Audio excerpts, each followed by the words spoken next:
Today we will hang our ram ornament. A test of love. This is my little brother. He cut himself. The voice was all too familiar to the carpenter, who gave a glum sigh. I took him to the first aid station on the beach, but I thought you could cheer him up with a story. The sheep's new. It's a ram, said the old man, running a rough palm over his latest carving. The little brother curled up on a pew to listen.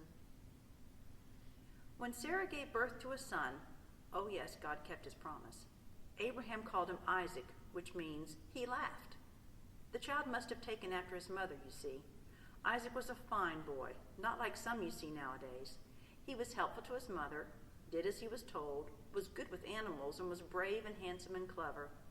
To Abraham and Sarah, he seemed even more special.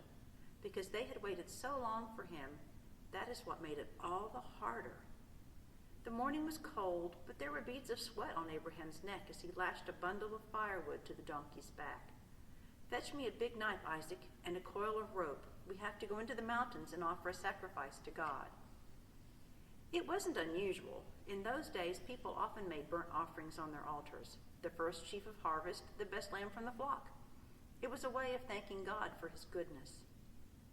Where are you going, Abraham? Said Sarah, snatching at his arm. Why is your face so pale? But Abraham would not answer. The donkey seemed unwilling to move. It leaned back against the bridle. But at last they were on their way up the mountain paths, Isaac carrying a lighted torch, Abraham tugging the donkey along.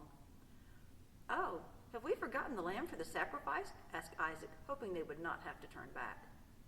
God will provide that, said Abraham. His face was as empty as a broken jug.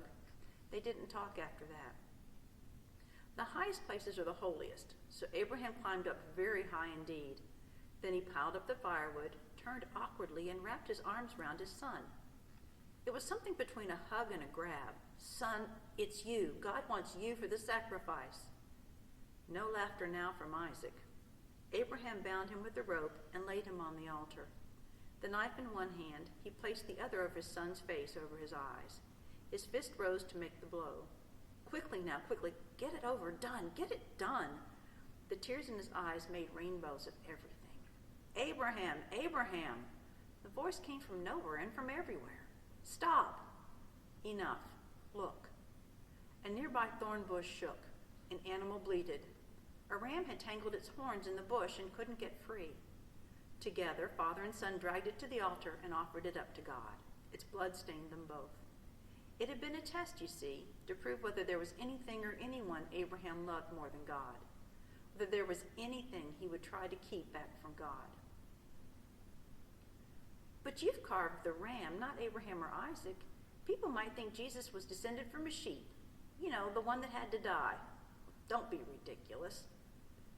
The little brother had fallen asleep on the pew, his cut hand folded across his chest. They both stood looking down at him. I couldn't, said the boy. Could you? Could I what? Pass the test, kill your son. Suddenly, the angry carpenter was brandishing his chisel high up over their heads, for all the world like a big knife. I don't have a son. Oh, said the boy unperturbed, maybe that's why you don't laugh much. After they were gone, the old man returned, grumbling to his work. But the words kept chipping at his brain, in time with the tapping of his mallet. The sheep that had to die. Jesus, the sheep that had to die.